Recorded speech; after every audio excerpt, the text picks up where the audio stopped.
Now that we're here to our elbow, the next part of the motion is pretty small, but really significant.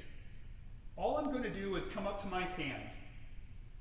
Now, they may not seem like that hard of a motion, but in order to do that, maintain this space and integrity in this shoulder, I've got to have a good connection to the shoulder, to my core, and I've got to have good tricep strength and an ability for my brain to drive the heel of my hand and kind of corkscrew into the ground so that I maintain a long spine and that I haven't just gotten hung up in the shoulder.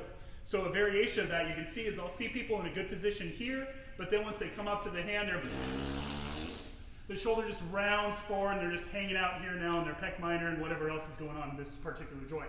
So instead, just like I'm doing a squat, carry over, just like I'm doing a squat, I'm going to corkscrew the heel of my hand there, and I am still pushing down into that leg, and I am still squeezing hard here. Now things are really going to get exciting. We're going to do our hip bridge. So I've got this hand pushing into the ground, I am still driving into that hand, and I've still got that nice vertical arm. Now I'm going to push my hips up to the ceiling. And when you do that, you'll find the hips extending. You will really be glad that you've created a lot of tension in that hand, pushing into the floor and keeping that space in that shoulder joint. So even here, I can do a lot of different things. I can press from here. I can sweep my leg from here. That's the next part of the motion. I can also just repeat that. So starting on my back, we got to the elbow. We've gotten to the hand. And now we're to the hip bridge. Now it's time to sweep the leg, Johnny. The leg sweep, I think, is the most technically challenging part of the Turkish get-up. From my position here that we've established, I'm going to take my toe, place it back behind me, and I'm going to swivel my knee so that my lower leg and upper leg are more or less pointed straight at this hand on the floor. We need these lines to be able to maintain a long spine and hinge into this hip. I'll show that from a different angle so that makes sense. But again, from here, I'm sweeping the foot back, placing my toe down, and then swiveling my knee to point it at my hand. And where that is for you, you'll just have to learn by trial and error, but we want to maintain a long spine so that we can hinge into that hip. As promised, to take another angle on this, from this position here, watch as I bring my foot back, and then rotate my knee so that it's pointing at this hand. So now I'm going to maintain a long spine and hinge. So this ability to sit your butt back over your heel is a really good thing that carries over well to deadlifts and squats and anything where you want to work that booty. And it also allows us to then extend that hip again and come up to this half kneeling position. So again, from this position, find that foot point, rotate your knee towards your hand, sit back, and get vertical. So before we cover the actual getting all the way up portion of the Turkish get-up, let's review our stops along the way. So we've established a good starting position, tension here and here. We've come up to the elbow. We've learned to come up to the hand. We've done the hip bridge. We've swept the leg and gotten that knee and lower leg lined up with this supporting arm. We've hinged our butt back over our heel. We've extended our hip up to this half kneeling position. Now from here you have two options.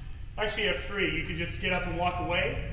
You can bring the front foot around so you're facing straight ahead like this, or you can swivel your rear knee so that you're here. But you want to end up in this half kneeling position with roughly 90 degrees of bend in the front leg and about the same in the rear leg. Most importantly, you want to be able to drive into this front heel because you're going to need that sucker. Hello from half kneeling. So from this half kneeling position, we are going to drive this front foot into the ground, push the floor away from behind us, and come up to standing. And even here when we're standing, I've still got tension in my grip here. I've got that shoulder connected to the rest of my body. My fist may not be in the field of view, but you can rest assured it's still there. And I'm aware here of my posture. It's easy to get into this position.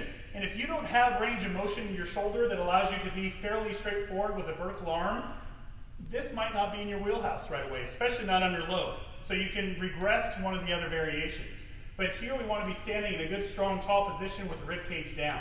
Here, I'm going to step back into a reverse lunge and find my knee down on the floor. Always I'm trying to balance my weight equally between my base of support. So from here, I prefer to swivel the knee, find my hip with my hand and use this kind of sexy sliding the hand down the thigh into this windmill position.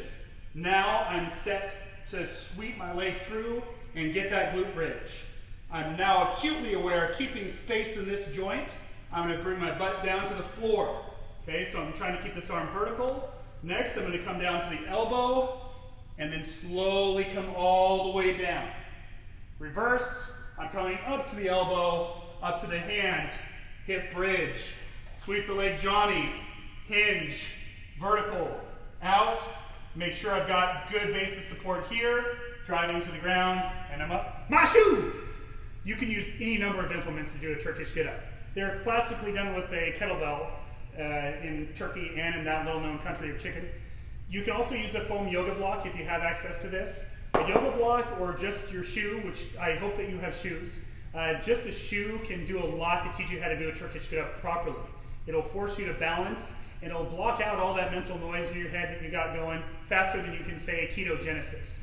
So with the shoe, we place the shoe at the end of our very tightly clenched fist, and you keep your eyes on that target. So as I come up through the positions of the Turkish get-up, that shoe falling off my fist is going to tell me if I'm not in the right position. Keep all of your contact points. If you get a little squirrely coming up at a half kneeling, that shoe will fall. Keep together, come all the way down. All right, folks, so there you go. Pretty lengthy and arguably tedious unpacking of the Turkish get-up. The Turkish get-up is an awesome tool in your toolbox to make sure that you don't lose the abilities that we all need as humans. We tend to lose these abilities as we age, as we move less, or, like many of us here in the gym world, as we overly specialize and adopt the mentality of being pure tissue assassins. All we're doing in here is breaking down muscle and building it up. But how are we actually moving? The Turkish get-up will tell you how you need to be moving. If you've got any questions or comments or concerns, drop them in the comments below, send me a direct message to social media, or email me info@pursuefitness.club. And until next time, bye-bye!